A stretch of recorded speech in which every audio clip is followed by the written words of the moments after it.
Reading from Proverbs chapter 22 verses 23 to 29.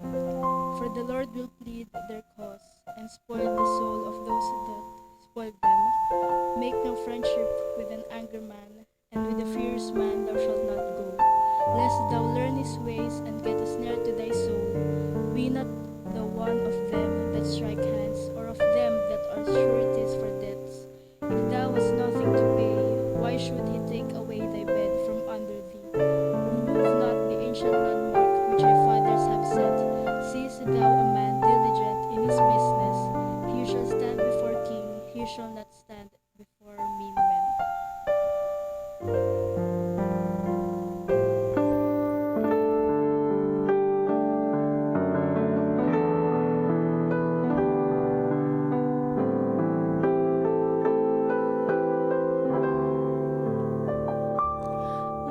I worship you, Almighty God. There is none like you.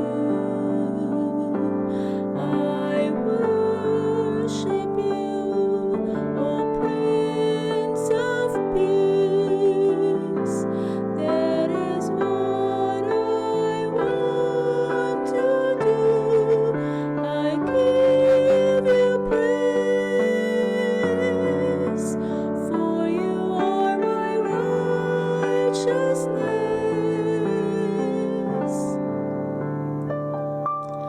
I worship you, Almighty God. There is none like you. There is none like you.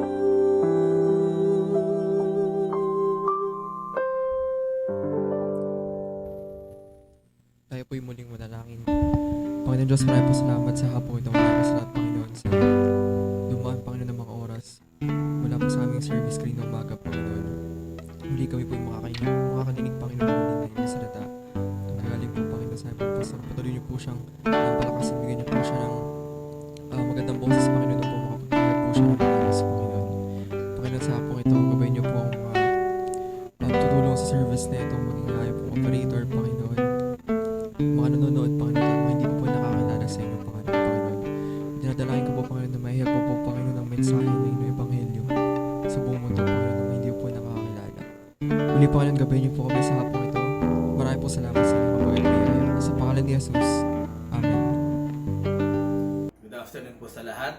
Ngayong hapon pong ito ay awitin natin ang Only a Sinner.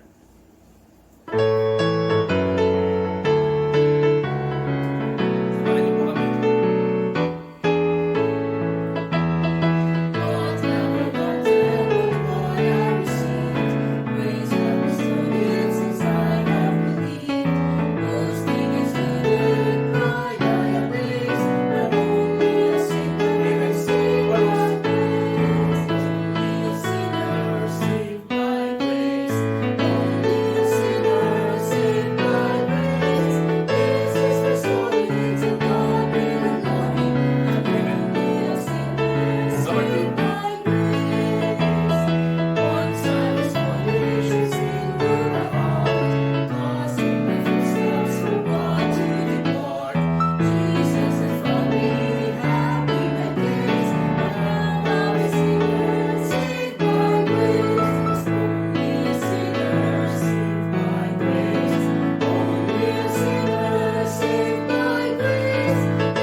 Ngayon po ay awitin natin ang A New Name in Glory.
My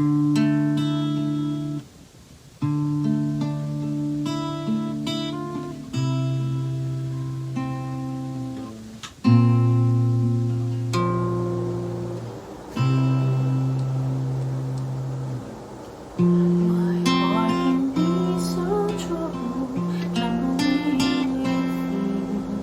Eyes closed tight, expecting to overflow with tears. If I could manage to whisper the name above all names, suddenly I am at peace, and things are quite the same. It happens every time I speak His name. My spirit calms within me. I feel He is the pain. It's a mystery, I agree. I never could explain, but it happens every time I speak His name.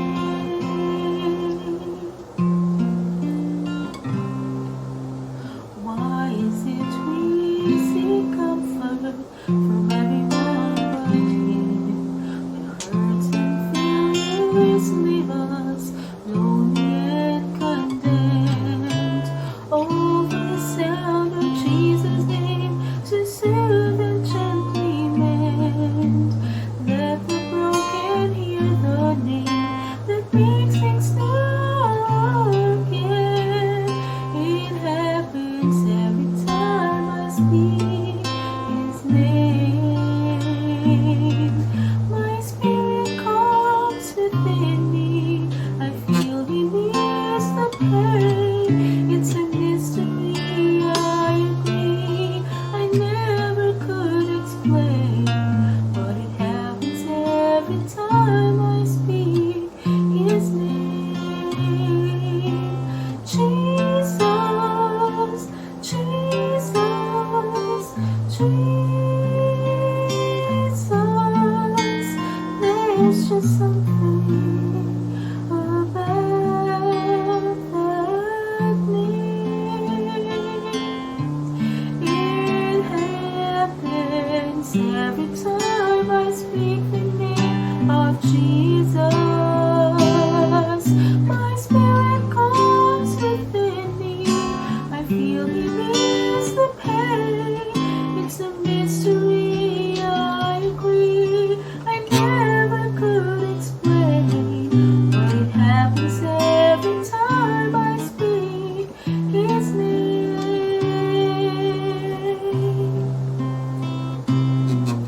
It happens every time I speak His name.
Luke chapter 10,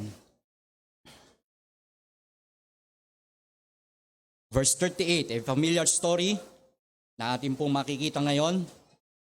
Maraming beses ko na po itong nagamit, pero tingnan po uli natin ang panibagong blessing ng Panginoon.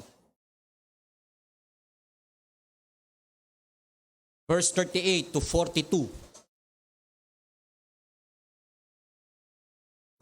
Luke chapter 10, verse 38 to 42. Ready? Share your Bible para po makapagbasa tayo ng salita ng Panginoon. Ready? Begin. Now it came to pass as they went that he entered into a certain village, and a certain woman named Martha received him into her house. And she had a sister called Mary, which also sat at Jesus' feet and heard his word. But Martha was cumbered about much serving, and came to him and said, Lord, dost thou not care that my sister had left me to serve alone? Bid her therefore that she help me. And Jesus answered and said unto her, Martha, Martha, thou art careful and troubled about many things, but one thing is needful, and Mary had chosen the good part, which shall not be taken away from her. Pinamagatan po natin itong Christ visitation. Christ visitation. Diyan po natin kinuha sa verse 38. It came to pass as they went, he entered into a certain village. Ang gusto ng Panginoon, lagi siyang pumapasok, pumupunta at tumutuloy sa bawat lugar. He loved to enter. Kaya po tinawag natin itong, o pinamagatan natin, Christ visitation. Manalangin po tayo. Mapagpalang Diyos na makapangyarihan sa lahat, minsan pa kami po ay nagpapasalamat na kami po ay binigyan nyo ng kalakasan sa maghapon. Sa loob ng isang linggo mula Lunes hanggang Sabado, kami po ay nagtatrabaho, nag-aaral, may mga gawaing bahay. Subalit narito ang linggo na ibinukod po ninyo, itinalaga po ninyo para makapagbigay naman kami ng panahon para sa inyo, dahil kung wala ito, kami po'y magiging mahina. Pagpalain po ninyo ang inyong salita, i-bless po ninyo ang inyong mga anak, ang mga nakakasama po namin sa live streaming, i-bless po ninyo ang inyong lingkod, i-bless po ninyo ang gawain dito sa San Mateo Rizal, i-bless po ninyo ang inyong mga anak na narito po ngayon sa simbahan. Dito po na kung saan ay hindi po nila binaliwala at sila ay tumalima sa inyong utos na huwag kalimutan ang pagkakatipon. Salamat dakilang Diyos sapagkat kayo po ang dahilan, hindi ang sino man, hindi ang bagay na meron sa church, kundi kayo po ang dahilan kung bakit kami nandito. Bless nyo po ang bawat isa at maging sa panahon na meron kami na bumubuhos po ang malakas na ulan. Huwag pong makasagabal, huwag magkaroon ng bahagi ang diablo, si Satanas sa banal na gawain ito. Kayo po ang aming itinataas. Ang lahat po ng ito ay aking panalangin, aming panalangin sa ngalan ni Jesus. Amen at amen. Makakaupo na po tayo. Tatlong bagay. Number 1,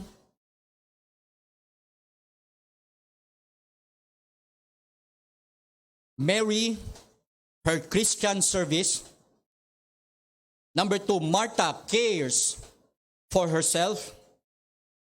And number 3, the master call. Or the master call. O yan, sabi po dyan. Or the master service. Dito po sa binasa natin ay ang pagmiministeryo ng Panginoon ay hindi lamang nanatili sa isang lugar. Marami siyang pinupuntahan, mga villages, iba't ibang lugar, may mga synagogue. And he loves to enter. Gustong-gusto niyang naglalakad at pumapasok sa mga lugar na hindi siya kilala. Mga lugar na estranghero ang Panginoon. Mga lugar na kung saan ay may mga hinihintay ang mga Pariseo, ang mga Sadducees about the coming Messiah. At this time, hindi lamang ito balita, hindi lamang ito propesiya, aktual na nilang nakikita ang Panginoong Jesus. Pero nung aktual na nilang nakikita, at gumagawa na ng mga maraming mirakulo, nagpapakain ng Diyos, nagpapagaling ang Diyos. Mga kapatid, ayaw pa nilang paniwalaan. But God still, He loves to enter. Gustong-gusto ng Diyos na siya'y pumapasok sa mga villages, sa mga houses, sa mga synagogue, sa templo. Mga kapatid, gusto kong sabihin sa inyo, mas gustong pumasok ng Panginoon. Hindi lamang sa mga pisikal na ito, kundi ang Diyos gusto niyang manirahan sa puso ng bawat isa. Kaya malungkot ang buhay ng isang tahanan, malungkot ang isang buhay ng isang komunidad, malungkot ang isang senaryo ng isang lugar kapag wala si Kristo. Except the Lord build a house, they labor in vain that build it. Malibang ang Diyos ang magtayo, malibang ang Diyos ang maging sentro ng buhay natin, walang silbi ang lahat ng bagay. Subukan po ninyo. Nasubukan ko na yan kahit na ako'y nakakilala na sa Panginoon na wala at puro trabaho lang ang gagawin ko. Kulang. Kulang na kulang. Again mga kapatid, katulad kay Zacchaeus, sa Luke chapter 19 verse 5, alam nila na si Zacchaeus ay manglalamang. Siya ay tax collector. Pero nung marinig niya ang tungkol sa Mesaya, nagawa siya ng paraan kung paano niya makikita ito. Sapagkat siya, ang sabi ng Biblia sa Luke chapter 19, siya ay taong maliit lamang, siya ay pandak. Kaya ang ginawa niya, siya ay umakyat sa puno ng sikamoro. At ang sabi ng verse 5, ng pag-akyat niya ay nakita siya ng Panginoon. When Jesus came to that place, He looked up and saw him and said unto him, Zacchaeus, make haste and come down, for today I must abide at thy house. Gusto ng Panginoon na hindi ka lamang niya makita, gusto ng Panginoon na siya'y pumasok sa kanyang tahanan at pumasok sa buhay ni Zacchaeus. Mga kapatid, that time, may katuwaan, may kagalakan sa puso ni Zacchaeus na tanggapin ang Panginoon at doon nabago ang kanyang buhay. Piliin ninyo, kung hindi pumasok ang Panginoon at inisnab ang taong manlalamang na ito, itong kolektor na ito, na kapag siya'y naniningil ay doble, galit pa siya. Nandaya ka na, galit pa siya. Pero dito mga kapatid, ang sabi diyan, he entered into, ang sabi diyan, that I must abide at the house. And again, he entered into Capernaum and some days, and it was noised that he was in the house. Piliin ninyo, dahil pumasok ang Panginoon sa loob ng tahanan, hindi ingay ng kaguluhan, hindi ingay ng pag-aaway, hindi ingay ng pagmumurahan. Nakakalungkot sa mga tahanan ngayon. I could relate. You could relate. Minsan kahit tahimik ka na, katulad kagabi. Ewan ko, Preacher Lester, siguro pagdating mo rin ng edad ko, yung pag nagigising ka ng 2:00 ng madaling araw, hindi ka na matutulog. Hindi ko alam kung dahil ba meron akong body clock na bigla akong nagigising na gano'n. Basta makatulog ka ng 2-3 oras, okay na. Hindi ka na makakatulog. May nag-aaway sa kapitbahay. Nakamotor yung lalaki. Chismis pa. You could relate. Lalo na kung kayo ay nakatira sa talagang bahay na dikit-dikit, hindi maayos ang komunidad, okay? Walang disiplina. Lalo nung nauso yung di ba? Nung nauso yung video okay. Dito ba may nagbibideo okay ba rito? Ha? May nagbibideo okay ba dito? Mga young people? Pastor naman. Alam nyo naman eh. Oo, nakita ko, kumakanta ka pa nga eh. Pagka dito sa church, di ba, pakakantahin ka. Katulad yan, di ba, sarap makita si Kuya Jack kumanta eh, no? Akala ko, ano lang to eh, radio announcer lang eh. Aba, nung kumanta, si Bamboo. Bamboo. Hindi, siya yung kawayan. Okay. Dalawang klase ng kawayan, di ba? May, Chinese bamboo siya. Hindi siya, Filipino bamboo yan eh. Biro mo, nag-invite pa. Bila mo, blessing, di ba, Romar, pumunta ka, narinig mo pa yung kaibigan mo, kumanta sa harapan mo. Di mo? Grabe. Salamat sa Panginoon. Now, what I'm saying is, once na ikaw ay binago ng Panginoon, Salamat sa Diyos, siya'y pumasok. Salamat sa Panginoon, siya ay nagpunta sa mga villages. Na-meet niya si Zaccheo at ang sabi yan, there was a noise in the house. May pagpupuri, may pagpapasalamat, may panalangin, may awitan sa loob ng tahanan. Hindi katulad ng tahanan na meron tayo ngayon. Nag-aaway, nagmumurahan. Pag nalalaman ng may mga bayaring dumadating, pag may mga kumakatok ng naniningil, kami ingay, sabi mo wala ako. Binuksan yung pintuan. Dumating ang naniningil, dibidi. Yung pala, yung nagpa 5-6. Sabi ng anak, sabi ng nanay ko, wala daw siya dito. Nabisto rin. Nabisto din. Katulad ng lalaking lumpo sa Mark chapter 2 verse 1. Nung marinig nila ang Panginoon ay papasok doon sa Capernaum, ang sabi diyan, he entered into Capernaum after some days and it was noise that he was in the house. Ang sabi diyan, and straightway many were gathered together in so much that there was no room to receive them. No, not so much about the door, and he preached the word unto them. Mga kapatid, bit nila ang palsi na ito, itong lumpo na ito, nang makita nilang wala silang dadaanan sa pintuan, dahil nakita nila na ang Diyos, ang Panginoong Hesukristo ay nasa loob na ng tahanan, wala silang magawang paraan kundi umakyat sa bubong. Ang ginawa nila, tinungkab nila ang bubong, ang yero. At doon nila itinali ang lumpo at ibinaba sa harapan ng Panginoon. Mga kapatid, He loves to enter. Gustong-gusto ng Diyos na pumasok sa mga tahanan, sa mga villages, sa mga templo, sa mga sinagog, sapagkat meron siyang gagawing mirakulo. At ang lalaking ito, mga kapatid, siya ay gumaling. Meron pa ba sa buhay natin, sa pamilya natin, sa mga mananampalataya na ayaw natin papasukin ang Panginoon? Kung merong isa o dalawa na hindi siya nakakatiyak sa kanyang buhay sa lupang ito, at kung siya'y mamatay dahil natatakot siya sa pandemya, ang kailangan mo lang ay papasukin at hayaan mong lumakad si Kristo sa iyong puso. Doon magbabago ang iyong buhay. Kahit ang Panginoon, siya na mismo ang Kristo, siya na mismo ang sinusundan. Ang sabi ng Mark chapter 11, verse 11, and Jesus entered into Jerusalem and into the temple. Pwede na siya nga hindi pumasok kasi siya na yun Pero ang sabi rito, mismong si Jesus Christ ay pumasok sa Jerusalem at pumasok sa loob ng templo. Mga kapatid, walang exempted.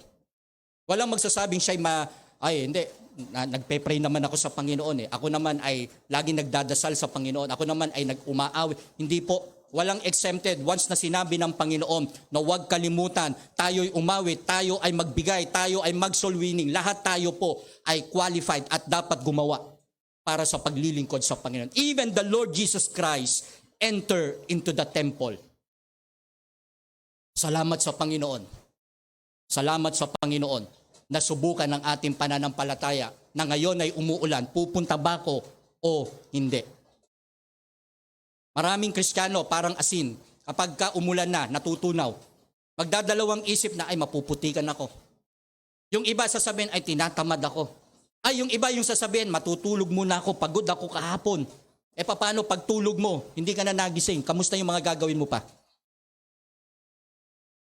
May mga magtatrabaho, pero trabaho hanggang katawan lamang yan na walang magiging pakinabang. Nakakalungkot. Yes, kakain ka. Meron kang ilalagay sa tiyan mo, merong pera ang pitaka mo, pero sasabihin ko sa iyo, papaano kapag ikaw ay dinala ng Panginoon sa ospital? Lahat ng pinagtrabahuan mo mula Lunes hanggang Sabado, doon lang pala mapupunta sa ospital.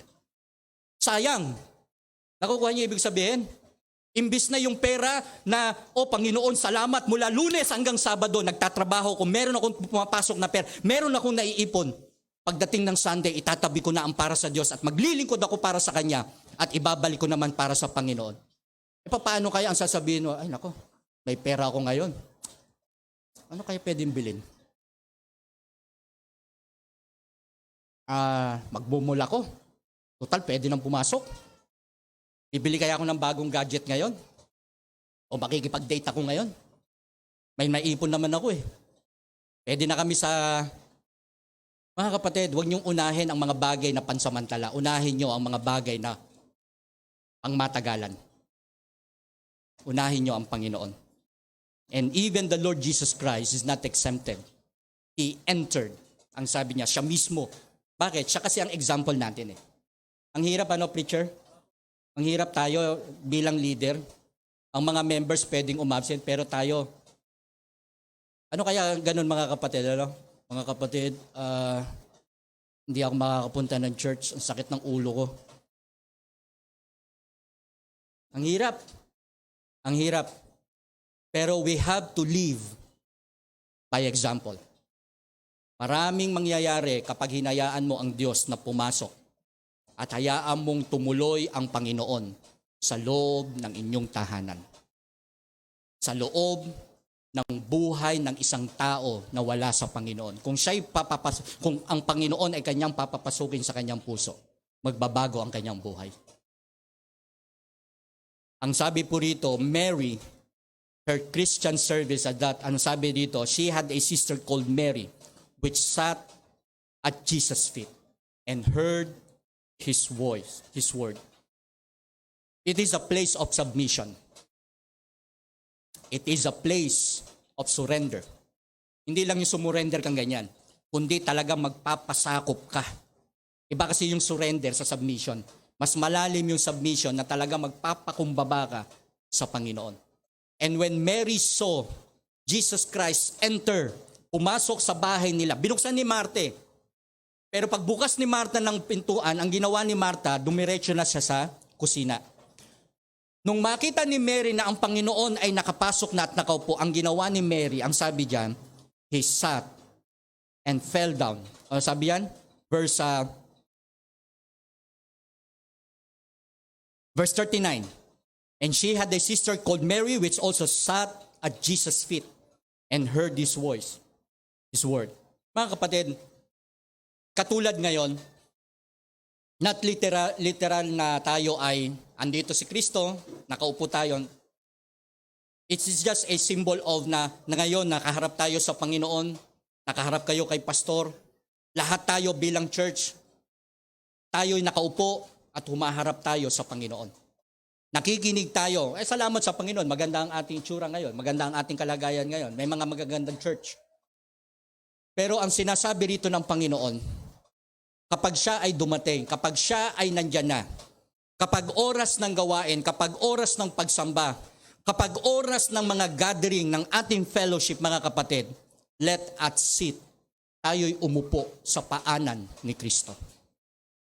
Doon tayo magpakumbaba, doon tayo magkaroon ng place of devotion, a place of peace kung saan makikita natin ang kapayapaan, mga kapatid. Mga kapatid, kapag hindi natin ito ginawa, we will not grow. Hindi tayo lalago. We have to listen. Kinakailangan tayong umupo sa paanan ng Panginoon. Pag sinasabi kong umuupo tayo sa paanan ng Panginoon, ibig sabihin mga kapatid, talagang makikinig kang mabuti sa mga turo na magaganda at sa para sa ikabubuti at sa mga plano ng Diyos sa buhay natin. Ito po yung bagay na kung saan we can overcome the world. Kapag ikaw ay umuupo sa paanan ni Kristo at ikaw ay talagang susunod sa kanyang mga sinasabi, dito ka magkakaroon ng katagumpayan na mga na-encounter mo sa labas. Iwanan mo saglit pansamantala at umupo ka sa paanan ni Kristo. Nako, ngayon sa panahon natin, dumanas tayo ng almost 2 years sa pandemic. How I wish, how I pray na yung ginagawa nating paraan ng pagsamba sa social media ay nagagawa nyo pa rin umupo sa paanan ni Kristo. Iiwanan nyo ang lahat ng bagay. Umupo muna kayo. Pastor, cellphone It's a matter of heart, mga kapatid, kung paano mo tatanggapin. Natanggapin muna natin sa ganung paraan para para makarinig tayo ng salita ng Panginoon. Sabi ko nga, ang tanging pangamba na meron na lamang ako, Panginoon, ang comfort na lang Panginoon, mga anak mo ito. Mga niligtas mo ito. Kinasangkapan nyo lang kami, kinasangkapan nyo lang ang taong ito. Pero Panginoon, sana pagbalik namin at pag-akyat namin sa silangan, may mga kaluluwa pa rin, merong mga uhaw pagdating sa paglilingkod sa Panginoon. O purihin ng Diyos, purihin ng Panginoon. Pag kayo nalaman ninyo na ako'y aakyat, kapag ako ay nandito na mga kapatid, huwag kay pastor, huwag sa akin, huwag sa aking pamilya, huwag kanino man, kundi dahil uupo tayo sabay-sabay sa harapan ng Panginoon. Iwanan nyo muna saglit sa mahabang panahon na tayo ay nakikipag-struggle dito sa unseen enemy na meron tayo. Ngayon, meron na naman na another variant na pumapasok. Pero ninyo, okay na eh. Meron, ewan ko kung nabasa ninyo ha. Sabi ko talaga nga naman itong, sa bagay, talagang ang Diablo, mangungopia talaga eh. Nagmumultiply yan eh. Kaya nga siya tinawag na Prince of the Air eh. It is a place of sacrifice. It is a place of submission and it's a place of surrender.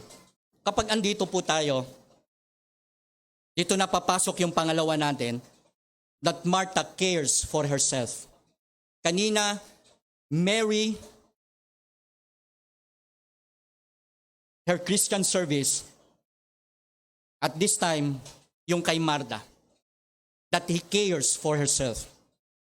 But Martha was cumbered about much serving and came to him and said, Lord, dost thou not care? Wala bagang ano man sa iyo, Panginoon. Andun si Martha, nasa kusina siya, may ginagawa siya. Yeah, walang masama na pagsilbihan mo. Walang masama kung magre-ready ka para sa Panginoon. But before time na dumating ang Panginoon, dapat gawin mo na. Para pag dumating ang Panginoon, pag dumating ang oras ng Diyos sa pagsamba, huwag mo magiging dahilan yung ginagawa mo. Kaya mo nga ginagawa yan ay para sa Panginoon. Hindi mo ginagawa yan para mahadlangan ka sa paglilingkod mo sa Panginoon. Yung iba, nagkaroon na ng trabaho, nagkaroon na ng blessing. Iyon pa ang naging dahilan para mawala siya sa church. Iyon pa yung naging dahilan para magkaroon siya ng ipagmalaki sa Panginoon. Panginoon, wala ako eh. You could relate. Lagi ko nababanggit ito. Nakaka-relate kayo sa akin. Huwag niyong unahin ang mga bagay na pansamantala. Ang unahin natin ay yung panghabang buhay kung saan nandoon ang pagpapala ng Diyos. Naliligalig ng maraming bagay si Martha. Kaya makikita natin yung baog ng pagiging abala. Mag-ingat po tayo dun sa tinatawag na beware of the barrenness of busyness. Yung baog ng pagiging abala.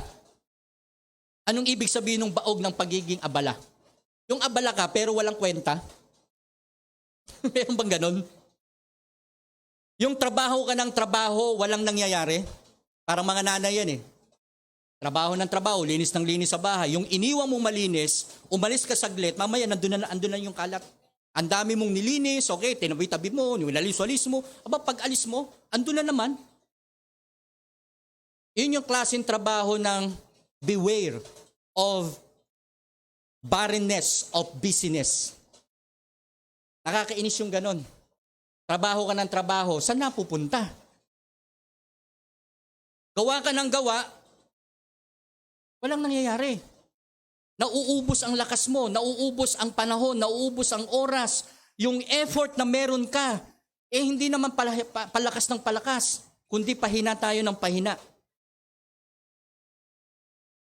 Kaya si Pedro, nang ang Panginoon ay namatay at siya'y nagpakita na, kasama yung kanyang mga kapatid, kasama ng mga ilang disipulo, tinawag sila ng Panginoon at sila ginawang mga mamalakayan ng tao. Dati silang mamalakayan ng isda. Nung sila ginawang disipulo ng Panginoon, ginawa na silang mamalakayan ng mga tao. Pero pagkatapos niyan, nawala ang Panginoon, mga kapatid, siya'y namatay. Akala nila hindi na babalik ang Diyos. Ang sabi ng John chapter 21, mga kapatid, ang sabi ni Pedro, I will go a-fishing. Mangingisda ako at ang sinasabi niya, babalik na lang ako sa dati kong trabaho. Mga kapatid, kasama ng mga ilang disipulo, sa maghapon at sa magdamag nilang pangingisda, ang sabi ng Biblia, verse 3 ng 21, chapter 21, verse 3, Simon Peter said unto them, I go fishing. They say unto him, we will also go with thee. Nung sinabi niyang ako'y mangingisda, nakahawa pa siya ng iba. Na ang dapat nangyari, siya na lang eh. Hindi, naghikayat pa siya na umalis na doon sa kanilang ginagawa. We also go with thee.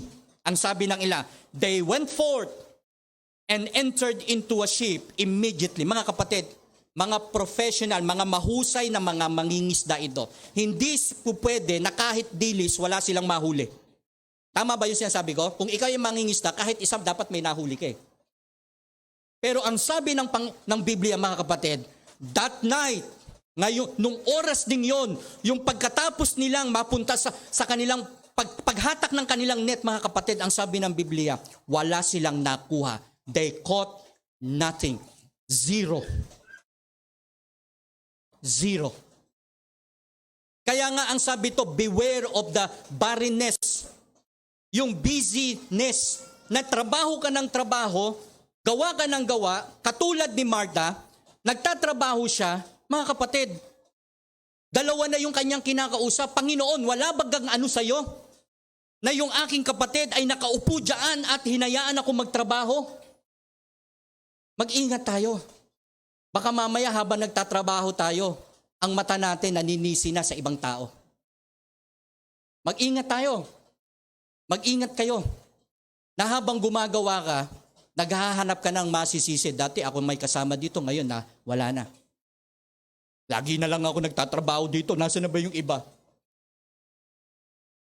Iwasan po natin pagdating sa loob ng church. O kahit sa loob ng bahay. Kung meron ka namang lakas at kakayahan na binigyan ka naman ng kaisipan na makaya mo magtrabaho at linisin, gawin mo na. Sasabihin ng nanay, Paso, hindi naman pwedeng ganun. Kaya ko naman eh, kaya lang, yung mga ano ko talaga eh. Now, mga anak, o yung mga young people natin, pagdating sa loob ng church, masipag tayo. Tama? Nagpupunta kayo sa church, pero maging masipag din kayo pagdating sa loob ng tahanan ninyo. Balanse ito. Naglilingkod kayo sa Panginoon, nagtatrabaho rin kayo ng maayos sa inyong mga tahanan, nagtatrabaho din kayo ng maayos sa inyong mga pinapasukan. Balanse. Para nang sa ganon, hindi mapapulaan, hindi mapipintasan. Kristiyano ka pala, ba't ganyan ka magtrabaho? Kristiyano ka pala? Huwag ka maingay ha, pareho na tayo. Tago pa. Mag-ingat po tayo. Kapag kaganyan na po, magiging harsh na yung mga salita. Magkakaroon ng mga irritation at magkakaroon ng mga unpleasant words. Magmumura ka na, maiinis ka na, madali ka nang ma-stress at mawawala na yung focus sa ginagawa mo. It caused her to be upset.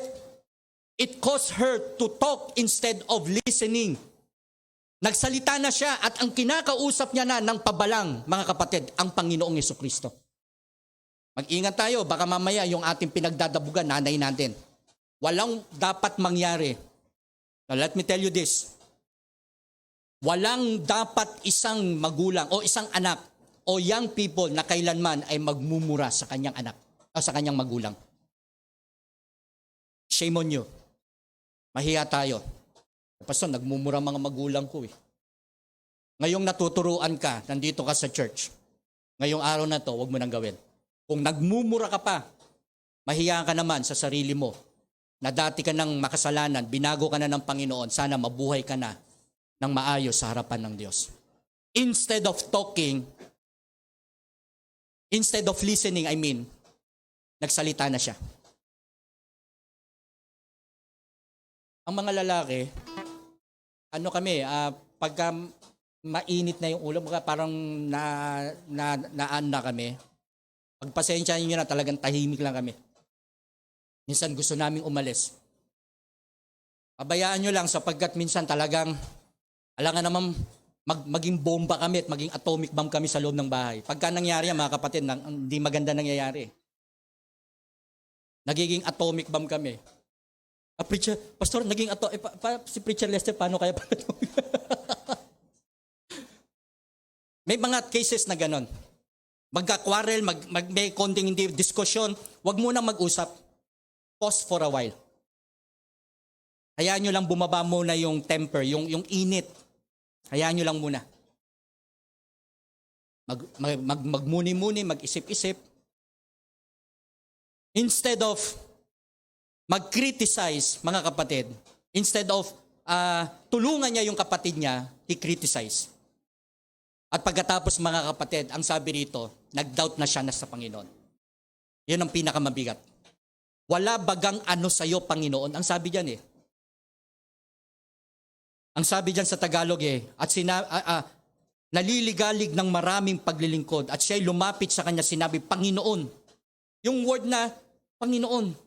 Wala bagang ano sa'yo ito, yung ginagawa niya. Parang nagda-doubt ka sa bagay na may gagawin pa ang Diyos. Yung bang nagsimula ka ng magdalawang isip sa kakayahan ng Panginoon.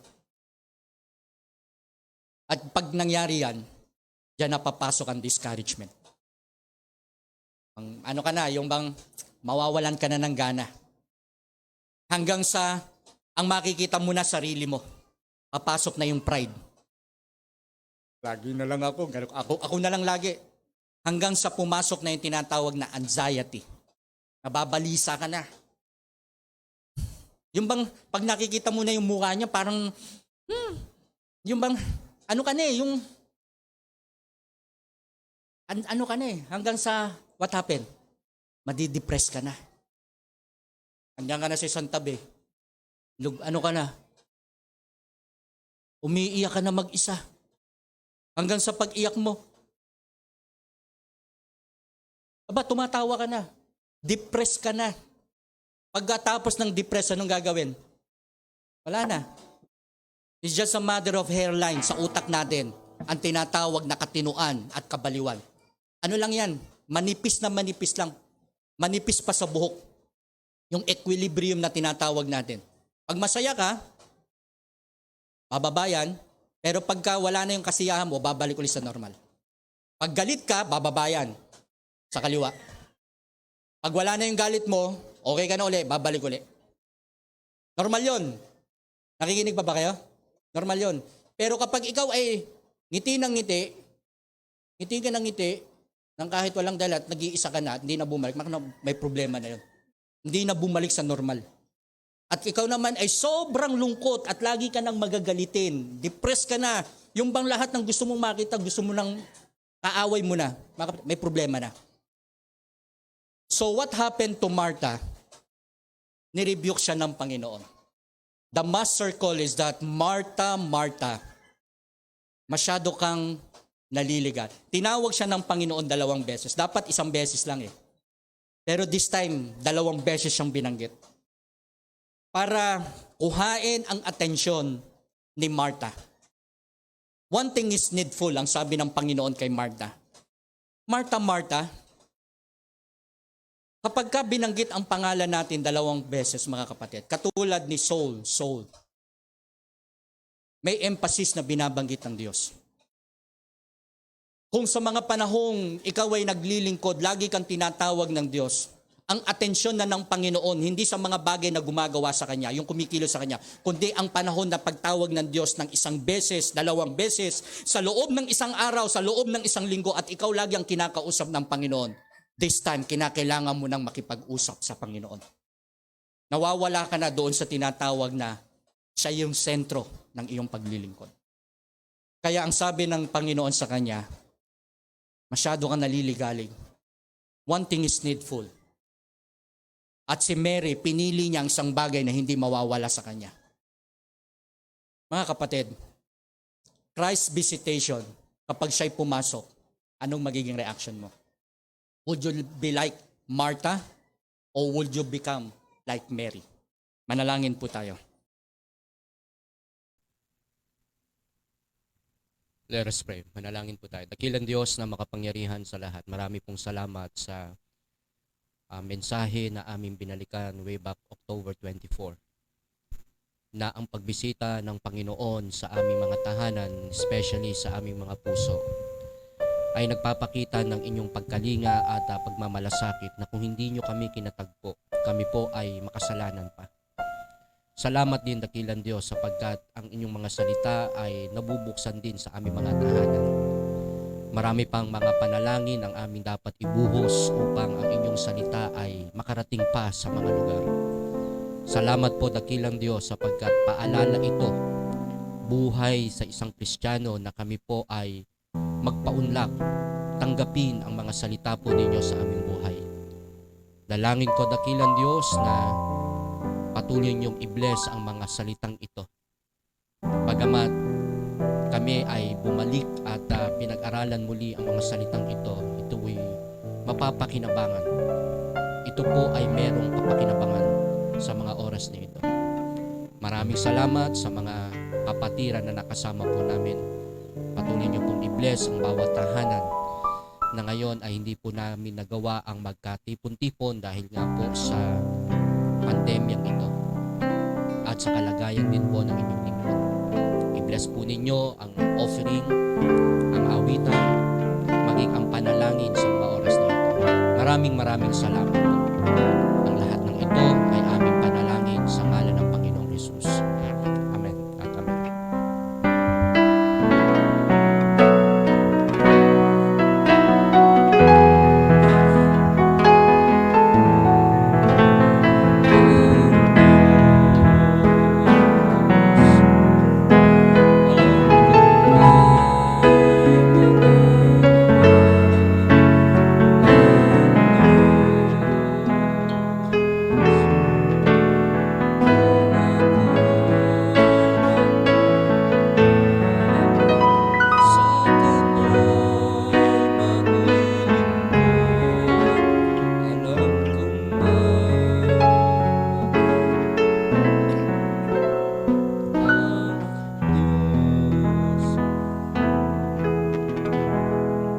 Ihanda na po natin ang ating mga ikapo at mga kaloob at awitin po natin ang Savior like a shepherd lead us.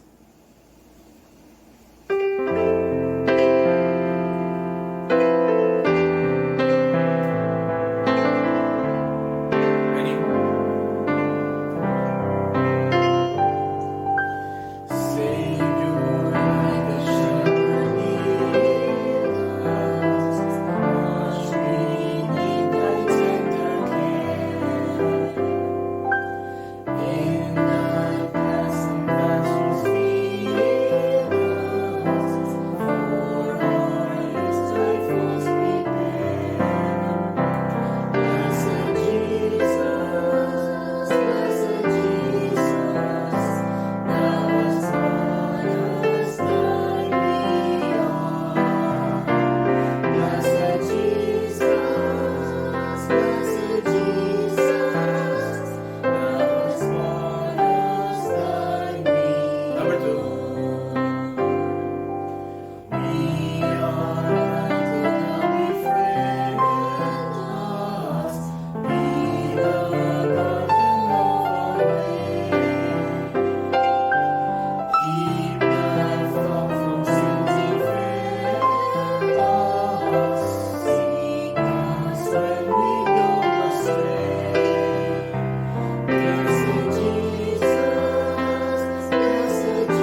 maraming salamat po. At this time tayo po ay tutungo na sa pagtatapos ng ating programa. Pero kasabay po nito ay patuloy po nating isama sa panalangin ang may mga karamdaman. Ano po, isama na po rito ang ating mahal na Bishop Fernando de Vega. Ang Bishop Cornelio Datur ay meron din po siyang lagnat at mabigat yung kanyang ubo at sipon. Kasama rin po ng Pastor Lito Paraiso ng MIBC Burgos. At ang Pastor Jerry La Rosa, pag-pray po natin ang kanyang pong gawain, maging ang Ma'am Lina La Rosa sa kanya pong pag-undergo ng medication din po. At ang Yabut family also ay pag-pray din po natin ang Preacher Lester, Ma'am Sheila at ang kanyang pong pamilya na may karamdaman din po. At ang karamdaman po tinutukoy po natin dito ay yung pagtaas po ng lagnat, ubo at sipon, ano po. At yan po ang common ngayon dahil po dito sa Omicron na kumalat.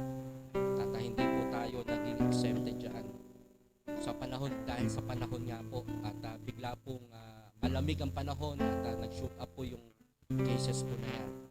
And then sama natin sa panalangin maging ang Sister Alexis, ang good health po sa family, ang ubo at sipon ng Ate Irene, Eliza, Clarence, Allen at ako po. Ayan panalangin ni Sister Alexis. At maging kay Sister Lady, sa aking kapatid po na nasa Kalamba, ang panalangin po niya ay ang kanyang hipag, ano po, na si Jenilyn Ciruelo, healing ng kanyang buong pamilya. Meron pong mga sakit, maging ang antigen ni Romel na mag-negative. At praises, okay, mula kay Brother Jack Villar, nanganak na si Lisa Villar. Ito po yung kanyang kapatid na ating ipinag-pray. And then sama natin sa panalangin maging ang Doktora Marilyn Cabantog and Ma'am Merly Mabalot sa kanila pong pagmamahal sa inyong lingkod, sa gawain ng Diyos at ang pag-iingat din ng Panginoon sa kanilang pamilya. Si Ma'am Merly po ay nasa Muntinlupa ng Victory Fundamental Baptist Church. Sama na po diyan ang kanyang anak, ang kabuuan po ng BFBC, ang mahal na bishop sa pangasiwa po ng church, at maging kay Doktora Marilyn Cabantog, ang kanyang pong pamilya, ang kanyang mga apo, ang kanyang mga loved ones, maging yung kanila pong business dyan po sa Amerika. Sama rin po natin sa panalangin ang Nanay Lucy Buenaflor. Ito po ay mga adult po natin sa Silangan.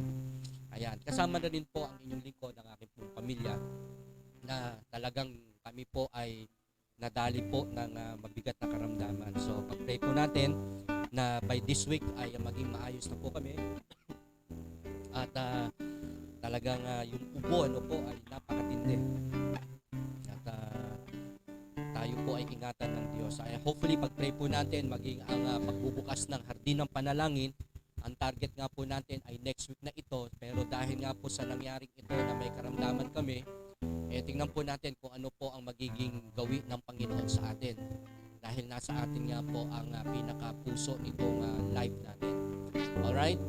So again, mga members po natin, first time akong nag-message at nag-chat diyan sa ating GC, talagang maghahanap ako at hahanapin ko kayo sa oras ng ating gawain.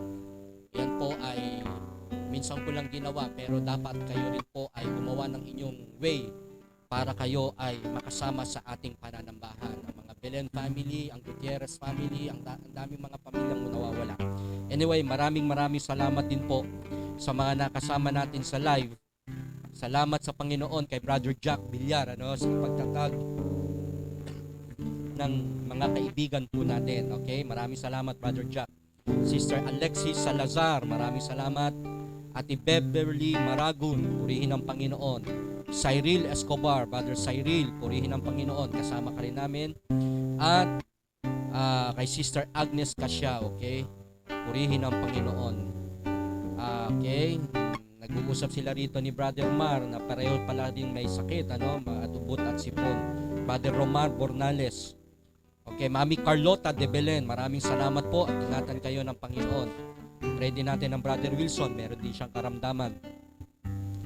Okay, Brother Lester, Preacher Lester Yabut. Sama natin siya sa panalangin dahil no way talaga kapag tayo ay nadali. Ang hirap na. Okay, Brother Nick Anthony Destor, magandang hapon po sa lahat. Ang sabi niya rito, Sister Joylyn Casiao, purihin ang Panginoon. Okay? And Ate Helen Ortiz Paras, maraming salamat. Maging sa Paras family, sa aming ima. Ingatan kayo ng Panginoon. Ang Tita Nenita Saria, maraming salamat din po. Alright. At ngayong araw po na ito, Brother Joey Digan from UK, maraming salamat sa aking bunsong kapatid. At regards din kay Sister Alma at maging sa kanilang dalawang anak. At sa araw po na ito, yes, Jenny Careso, okay, maraming salamat sa inyo. Alright, magpadala lamang kayo ng mga messages ninyo at yung inyong mga messages na papadala nyo sa GC ay malaking bagay na para kayo ay nagpapadama ng inyong pangangamusta, okay? At from time to time, yan ay lagi kong binabasa naman. Alright, ngayong araw po na ito ay nagpapasalamat din tayo sa ating Ma'am Susan.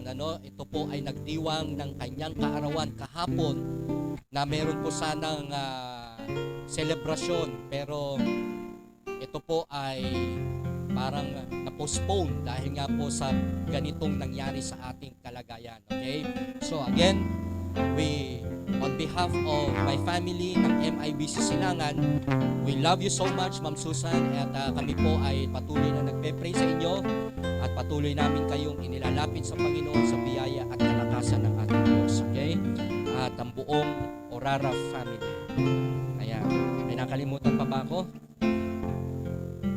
Okay, for further notice, tingnan po natin kung ano po ang magiging kalagayan ng ating community dahil ngayon ay mukhang itataas yata. Hindi pa naman ito final pero pinag-uusapan na baka itaas sa alert level 4 at kung yan po ay mangyayari, baka maging visible na naman po ang mga curfew, maging pati ang pagsusuot ng tawag yan, yung face shield. So, tingnan po natin kung ano. But again, mag-ingat pa rin po tayo. Plus, mag-imbak po tayo ng maraming gamot. At paracetamol by Jessic. At mga ilang antibiotic pagdating po sa mga ubo. Napakahirap po ng pumipila na pagdating mo dun sa counter, hindi na pala available. Naranasan ko po yan nung mga nasa kalagitnaan kami na may sakit. Kinakailangan akong lumabas to buy para makabili ng gamot, pero pagdating ko sa dulo wala na palang gamot. Ang hirap. Kaya salamat sa Panginoon at may biyaya ang Diyos sa atin.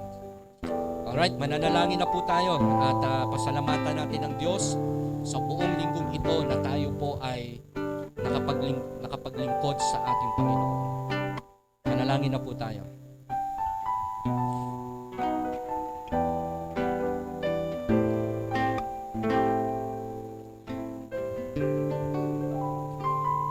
Dakilang Diyos na makapangyarihan sa lahat.